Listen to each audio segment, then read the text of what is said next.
ষষ্ঠ শ্রেণীর ছাত্রছাত্রীদের জন্য আজ আমার আলোচনার বিষয় হলো ভূগোল। আর ভূগোলের মধ্যে যে বিষয়টা নিয়ে আমি আজকে তোমাদের সামনে আলোচনা করব সেটি হলো বায়ুমণ্ডলের স্তরবিন্যাস। পুকুরে মাছ যেমন জলের ভেতরে থাকে, আমরা বায়ুর মধ্যে ডুবে আছি। এই বায়ু ভূপৃষ্ঠ থেকে বেশ কয়েক কিলোমিটার উপর অবধি বিস্তৃত। ভূবিজ্ঞানীরা বিভিন্ন গবেষণার মধ্যে দিয়ে দেখেছেন প্রায় 10,000 কিমি পর্যন্ত বায়ুর অস্তিত্ব আছে। কিন্তু এই বায়ু স্তর বিভিন্ন জায়গাতে একই নেই। ভূপৃষ্ঠ সংলগ্ন অঞ্চলে বায়ুর ঘনত্ব যেমন বেশি, যত উপরে ওঠা যাবে বায়ুর ঘনত্ব ততই কমতে থাকে। বেশ, একটা সূক্ষ্ম উদাহরণ দিলে বুঝবে। তোমরা শুনেছ যারা এভারেস্টে যায়, অর্থাৎ এভারেস্ট অভিযানে যায়, তারা অক্সিজেন সিলিন্ডার সঙ্গে নিয়ে যায়। কেন? মাউন্ট এভারেস্ট ভূপৃষ্ঠ থেকে অনেক উঁচুতে অবস্থিত। আমরা এখানে বায়ু থেকে সরাসরি অক্সিজেন নিতে পারছি, কিন্তু এভারেস্টের উপরে অক্সিজেনের পরিমাণ কমে যায়, নিঃশ্বাস প্রশ্বাস নিতে অসুবিধা হয়। সেই জন্য তারা অক্সিজেনের সিলিন্ডার সঙ্গে নিয়ে যায়। তার মানে কি, যত উপরে ওঠা যাবে ততই বায়ুর ঘনত্ব কমতে থাকবে। তাহলে বিভিন্ন স্তরে বায়ু থাকলে তাদের নামও বিভিন্ন হবে। আজকে আমি সেই সব বিষয়গুলো নিয়ে আলোচনা করব। মোটামুটি ভূপৃষ্ঠ থেকে 16 কিলোমিটার পর্যন্ত একটা স্তর ঠিক করা হয়েছে, সেটাকে বলা হচ্ছে ট্রপোস্ফিয়ার। তাহলে প্রথম যে স্তরটা ট্রপোস্ফিয়ার,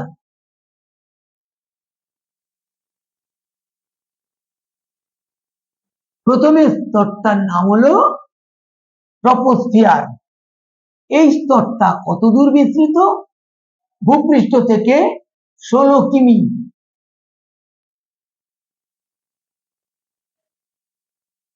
এই স্তরের বায়ুর ঘনত্ব সবচেয়ে বেশি হয়। এই স্তরে, অর্থাৎ আমরা যে স্তরটায় আছি, এই স্তরে বায়ুতে ধূলিকণা, জলীয় বাষ্প পরিমাণ বেশি থাকে। ফলে এখানে মেঘ, ঝড়, বৃষ্টি হয়। আমরা দেখি আমাদের এখানে ঝড়, মেঘ, বৃষ্টি এইগুলো হয়। এই স্তরে যত নিচের থেকে উপরে ওঠা যায় ততই তাপমাত্রা কমতে থাকে। আচ্ছা দেখো, আমাদের কলকাতা পশ্চিমবঙ্গের রাজধানী। কলকাতায় যে টেম্পারেচার, আমরা যদি দার্জিলিং এ যাই সেখানে দেখব এখানে চেয়ে টেম্পারেচার অনেক কম। তার কারণ হলো দার্জিলিং শহর কলকাতার চেয়ে কয়েক হাজার ফুট উঁচুতে অবস্থিত। তার মানে উচ্চতা বাড়ছে, সঙ্গে সঙ্গে তাপমাত্রাও কমছে। তারও একটা নির্দিষ্ট শর্ত আছে। কিরকম? প্রতি 1000 মিটারে কত পরিমাণ কমবে? 6.5 ডিগ্রি সেন্টিগ্রেড। 1000 মিটার উচ্চতায় সমুদ্র পৃষ্ঠে যে তাপমাত্রা হবে, এই ট্রপোস্ফিয়ারে তার তাপমাত্রা প্রতি 1000 মিটারে 6.5 ডিগ্রি সেলসিয়াস কম হবে। এভারেস্ট এই ট্রপোস্ফিয়ার অর্থাৎ এই স্তরেই অবস্থিত। এই স্তরের উপর দিয়ে বেলুন চলাচল করে, অর্থাৎ 16 কিলোমিটারের মধ্যে এরোপ্লেন যাতায়াত করে। এরপরে যে স্তর আছে সেটাকে বলা হচ্ছে স্ট্র্যাটোস্ফিয়ার। স্ট্র্যাটোস্ফিয়ার স্ট্র্যাটোস্ফিয়ার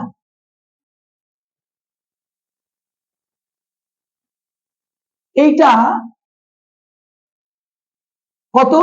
ভূপৃষ্ঠ থেকে 50 কিমি পর্যন্ত। তাহলে স্ট্র্যাটোস্ফিয়ারটা আছে কত? স্ট্র্যাটোস্ফিয়ার আছে 50 থেকে 16 বাদ দিয়ে দাও,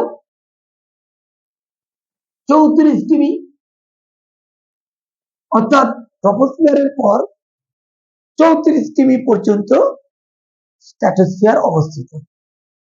এখানে বায়ুর ঘনত্ব কমে যায়, এখানে ধূলিকণা থাকে না, জলকণাও থাকে না, ফলে মেঘ বৃষ্টি ঝড় হয় না। এটাকে বলা হয় শান্ত মণ্ডল। শান্ত মণ্ডল। এই স্ট্র্যাটোস্ফিয়ারকে বলা হয় শান্ত মণ্ডল। তাই জেট প্লেন এই স্তরে দিয়ে যাতায়াত করে। এই স্তরের ব্যাপারটা কি? এই স্তরে যত উপরে ওঠা যাবে তত তাপমাত্রা বাড়তে থাকে। তাহলে ট্রপোস্ফিয়ারে কি ছিল? ট্রপোস্ফিয়ারে যত উপরে উঠবে তত তাপমাত্রা কমবে, স্ট্র্যাটোস্ফিয়ারে যত উপরে ওঠা যাবে তত তাপমাত্রা বাড়তে থাকে। এই স্তরে, এই স্ট্র্যাটোস্ফিয়ার স্তরে, এই স্তরটা শুরু হয়েছে কত থেকে? 16 থেকে শুরু হয়েছে, 16 থেকে 50 কিমি। এর মধ্যে এই 25 থেকে 30 কিমি এই স্তরে কি থাকে? ওজোন গ্যাস থাকে। Ozone gas. এই ওজোন গ্যাস থাকে বলে এইখানে আর একটি স্তর আছে, তাকে বলা হচ্ছে ওজোনোস্ফিয়ার। ওজোনোস্ফিয়ার।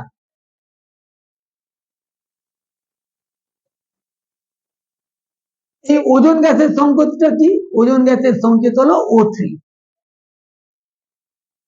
এই ওজোনোস্ফিয়ার, এই ওজোনোস্ফিয়ার এই স্তরটি আমাদের কাছে খুবই গুরুত্বপূর্ণ। তার কারণ এই ওজোন গ্যাস থাকে এই স্তরে। ওজোন গ্যাসের কাজ হলো সূর্যের যে ক্ষতিকারক অতি বেগুনি রশ্মি আসছে সেটাকে ওজোন গ্যাস শোষণ করে নেয়, নিয়ে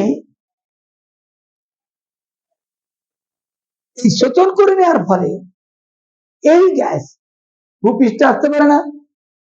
আর অতি বেগুনি রশ্মি, সূর্যের অতি বেগুনি রশ্মি খুব ক্ষতিকারক, স্কিন ক্যান্সার হয়, এছাড়া আরো বিভিন্ন রকমের রোগ সৃষ্টি করে। শুধু আমাদের নয়, সারা জীবজগতের উদ্ভিদ ও প্রাণী। তাই এই ক্ষতিকারক অতি বেগুনি রশ্মির হাত থেকে জীবজগৎকে বাঁচাচ্ছে এই ওজোনোস্ফিয়ার স্তরটা। বর্তমানে বলা হচ্ছে ওজোনোস্ফিয়ারের স্তর পাতলা হয়ে যাচ্ছে। কেন পাতলা হচ্ছে? তার কারণ ভূপৃষ্ঠে অর্থাৎ এই ট্রপোস্ফিয়ার স্তরে অক্সিজেনের পরিমাণ কমে যাচ্ছে। তখন এই ওজোনোস্ফিয়ার থেকে এই ওজোনোস্ফিয়ারের এই ওজোন গ্যাসটি থেকে অক্সিজেন বেরিয়ে চলে আসছে, ফলে এই স্তরটা পাতলা হয়ে যাচ্ছে। মাঝে মাঝে আবার বিজ্ঞানীরা গবেষণা করে দেখেছেন মাঝে মাঝে এই স্তরে ফুটো হয়ে গেছে, অর্থাৎ ছোট ছোট গর্ত হয়ে গেছে, এরকম ছোট ছোট গর্ত হয়ে গেছে। এই গর্ত দিয়ে অতি বেগুনি রশ্মি ভূপৃষ্ঠে চলে আসছে, তাই আমাদের বিভিন্ন রোগের শিকার হতে হচ্ছে। এখন এর থেকে রক্ষা পাওয়ার একটাই উপায়, গাছ লাগাতে হবে, আরো বেশি করে গাছ লাগাতে হবে। কারণ এখন গাছ কেটে শহর তৈরি হচ্ছে, চাষবাস করা হচ্ছে, ফলে গাছের সংখ্যা কমে যাচ্ছে, অক্সিজেনের সাপ্লাই কমে যাচ্ছে। তোমরা জানো সবুজ উদ্ভিদ সালোকসংশ্লেষ প্রক্রিয়ায় আমাদেরকে অক্সিজেন দেয়, যেটা আমাদের প্রাণবায়ু। যাই হোক, এই ওজোনোস্ফিয়ার আমাদের কাছে খুব গুরুত্বপূর্ণ। এই হলো স্ট্র্যাটোস্ফিয়ার। এর পরের স্তরটি হলো মেসোস্ফিয়ার। মেসোস্ফিয়ার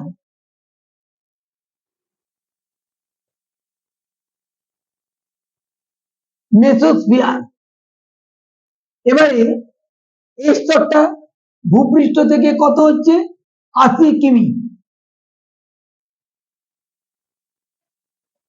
ভূপৃষ্ঠ থেকে এটার দূরত্ব কত হচ্ছে 80 কিলোমিটার। তার মানে টোটালটা কি হলো 50, 80 থেকে 50 বাদ দিয়ে দাও, মানে এটা আছে 30 কিমি।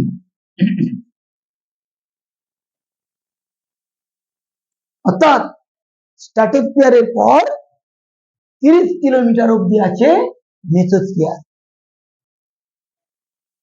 এই মেসোস্ফিয়ারে আবার যত উপরে ওঠা যাবে তত তাপমাত্রা কমতে থাকবে, অর্থাৎ ট্রপোস্ফিয়ারের মতোই উচ্চতা বাড়ার সঙ্গে সঙ্গে তাপমাত্রা কমতে থাকে। এখানে প্রায় বাতাস নেই বললেই চলে। এর পরেরটা হলো আয়োনোস্ফিয়ার। আয়োনোস্ফিয়ার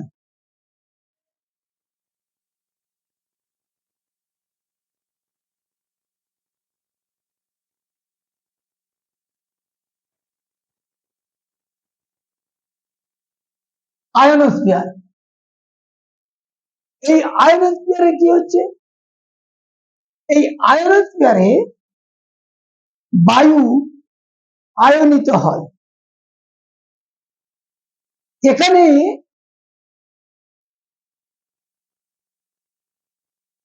অতি বেগুনি রশ্মির কারণে, অর্থাৎ এই জায়গাটা তো সূর্যের কাছাকাছি, অর্থাৎ অতি বেগুনি রশ্মি এখানে আছে। সূর্যের ওই অতি বেগুনি রশ্মির কারণে এখানে টেম্পারেচার 200 ডিগ্রি সেন্টিগ্রেডের কাছাকাছি চলে যায়। 200 ডিগ্রি সেন্টিগ্রেড এর কাছাকাছি থাকে, এইখানে বায়ু আয়নিত হয়। বেতার তরঙ্গ এই স্তরে পাঠানো হয়। আমরা যে বাড়িতে রেডিওতে গান শুনি, খবর শুনি, নাটক শুনি, তার বেতার তরঙ্গকে আয়নিত করে পাঠানো হচ্ছে। ওখান থেকে তরঙ্গের আকারে আমাদের ঘরে ঘরে চলে আসে, তাই আমরা রেডিও শুনতে পাই। এর পরের স্তরটা হলো থার্মোস্ফিয়ার।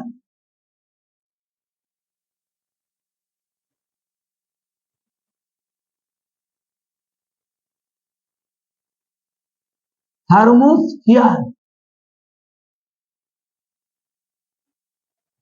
এবং থার্মোস্ফিয়ারের পরে স্তরটি হলো এক্সোস্ফিয়ার।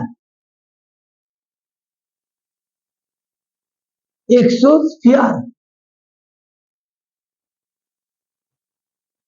এই এক্সোস্ফিয়ার এটা হলো শেষ বায়ুমণ্ডলের স্তর। এরপরে আছে অনন্ত মহাকাশ, সীমাহীন মহাকাশ। এই থার্মোস্ফিয়ার স্তরে